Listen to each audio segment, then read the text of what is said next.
Good evening, I'm Britt Clennett in Hong Kong and welcome to View TV News. Coming up on tonight's show. Indonesian President Joko Widodo and Hong Kong leader Leung pledged to boost cultural and economic ties. Huge groups of workers take to the streets calling for more rights and better working conditions on Labour Day. Donald Trump calls the North Korean leader a smart cookie as he reaches out to other Asian leaders over Pyongyang's provocations. Indonesian President Joko Widodo said his country is highly committed to building closer ties with Hong Kong. On the second and last day of his visit, he was welcomed by Chief Executive Leung at a reception at Government House. There, the two leaders witnessed the signing of a memorandum that aims to promote cultural exchange, as well as a joint statement pledging to protect the domestic workers here in the city. The outgoing CE said Hong Kong will seek to strengthen its relationship with Indonesia and seize the many opportunities brought along by China's Belt and Road Initiative. Definitely enhancing our bilateral relations to our mutual benefits on all fronts and also on all levels. Hong Kong is among Indonesia's most important partner, particularly in trade and investment.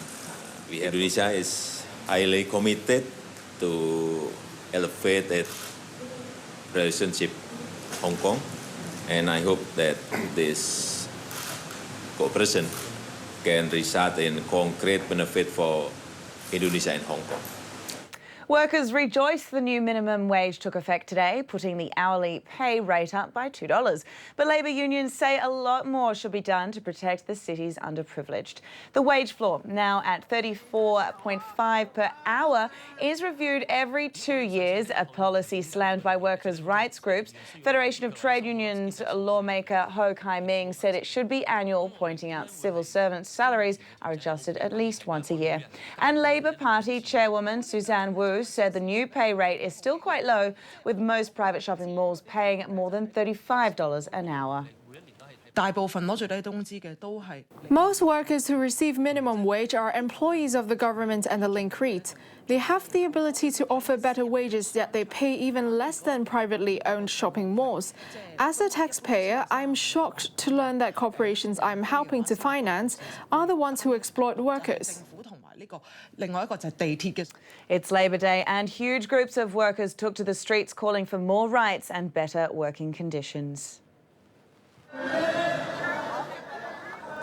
In a protest staged by the Federation of Trade Unions, hundreds marched from Southern Playground in 1May to the government headquarters in Tamar, scrapping the controversial MPF offset mechanism and increasing statutory holidays to 17 days topped their agenda. Meanwhile, members of the Confederation of Trade Unions also staged a rally. They criticised the outgoing government for implementing policies that only benefit businesses and failing promises like introducing standard working hours. Well, Evelina Leung is joining me now for more on that. Well, how do workers feel about the chief executive-elect? You know, do they really feel that she can change everything for them? Well, according to today's protesters, the answer is no. Some complain that since the 1997 handover, the government has been siding with the big businesses instead of helping Hong Kong workers. I mean, for example, they say that the minimum wage adjustments lag greatly behind the inflation rates, and Hong Kong workers simply don't get to enjoy the benefits brought on by Hong Kong's economic success. Now, while many people complain about Leung, today's protesters said at least he made some promises, even though some are empty ones, on improving their working conditions. However, on the other hand, CE-elect Carrie Lam did not make any such promises at all in her election campaign. So today's protesters, say they don't think Carrie Lam will be able to improve their working conditions. Okay, not a lot of hope there, it sounds like. Thank you very much, Evelina. Well, Macau has banned the import and sale of all live poultry in an attempt to prevent an avian influenza outbreak. This comes after a ban on live poultry imports and the sale of live chickens was put in place since February. According to the government, the region recorded 5 outbreaks of avian influenza in poultry between February 2016 and February 2017. During the same period, the city's first human infection from the virus was also reported. Well, US President Donald Trump has stepped up his outreach to allies in Asia in the hope of securing their cooperation in pressuring North Korea over its nuclear and missile programs. Here's Sam Vadas with those details. Donald Trump spending his weekend firming up support in Southeast Asia to rein in North Korea. The US president speaking to the leaders of Thailand and Singapore on Sunday in an effort to keep diplomatic and economic pressure on Pyongyang just 2 days after what appears to be yet another failed missile test. In separate phone calls about the North's nuclear program, Trump also asked both prime ministers to visit Washington. That invitation was extended to Rodrigo Duterte on Saturday, despite the Philippines president being widely criticised by human rights groups for his war on drugs that's killed more than 8,000 people. The White House on Sunday defended Trump's decision to invite Duterte to Washington in what it describes as a very friendly phone call, saying Manila's cooperation was needed to counter the growing threat from the north. It comes as South Korea said the US had reaffirmed it would shoulder the cost of deploying THAAD, just days after Trump said Seoul should foot the bill for the anti-missile system. Trump has also spoken to China and Japan on the issue of North Korea, the White House saying it's making sure it has all its ducks in a row, so if any action is needed, everyone's on the same page. Meantime, the US president said North Korea is why he isn't calling China a currency manipulator after saying he would during his election campaign. Speaking to CBS News, Trump said Beijing plays a crucial part in dealing with Pyongyang and that the issue is more important than trade. Trump also shared his views about the North Korean leader, Kim Jong-un. He was a young man of 26 or 27 when he took over from his father, when his father died. He's dealing with obviously very tough people, in particular the generals and others. And at a very young age, he was able to assume power. A lot of people, I'm sure, tried to take that power away, whether it was his uncle or anybody else. And he was able to do it. So obviously, he's a pretty smart cookie. Well, a San Diego pool party turned into a nightmare after a beer-drinking man opened fire at an apartment complex.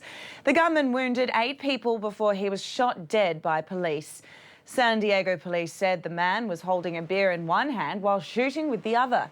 Several police have been hospitalized in a critical condition. Media reports say the shooting broke out at the La Jolla Crossroads Apartments in the University City section of San Diego. Police have yet to give a motive for the attack. And at least 3 people have been killed by the storms hitting Arkansas. This includes a 10-year-old girl who was swept away by floodwaters. A similar situation in Missouri, where at least 2 people are believed to have been killed by the storms that have hit southern parts of the state, including the St. Louis area. Both the Arkansas and Missouri governors have declared a state of emergency. The Missouri governor warns the worst is not over yet.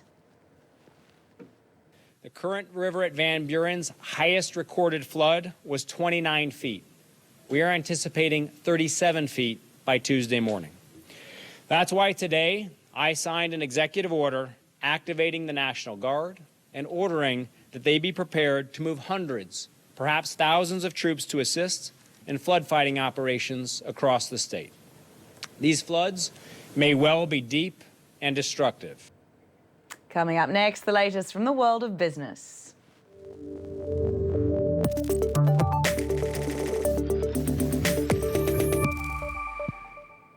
Several of Germany's top business executives signed cooperation agreements with Saudi authorities, pledging their intention to strengthen economic cooperation. The agreements come during German Chancellor Angela Merkel's visit to the country. German companies, including Siemens and SAP, were also among those called on by Saudi authorities to help further the kingdom's digital transformation. Saudi Arabia is hoping to diversify its economy, aiming to steer away from the country's reliance on oil. Siemens signed a framework agreement with a Saudi development body, which the German group claimed could lead to infrastructure projects worth at least €1 billion.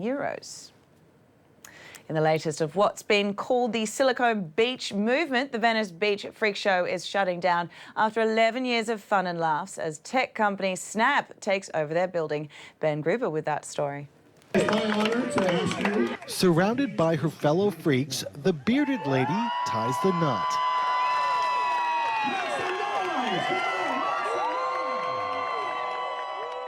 But it's not all happily ever after at the Venice Beach Freak Show. The staple tourist attraction has been forced to close its doors, according to owner Todd Ray. He says tech company Snap, which has bought and leased dozens of properties in the funky beachside town, is kicking out his show. So as far as I'm aware, they're going to be taking over the building, and that's it. It's going to be an office and not the freak show. Members of the troupe performed in front of hundreds gathered for an all-day protest party. We're just one more victim of corporate America. Say no to Silicon Beach, folks. The so-called Silicon Beach movement has seen high-tech firms flocking to Southern California. Those gathered think Snap and others are to blame for rising real estate prices that displace working-class residents. Brianne Morris thinks it's just the way of the world. I love Venice Beach, and they do deserve to be out here, but they're going to make their money no matter where they go because they're all different.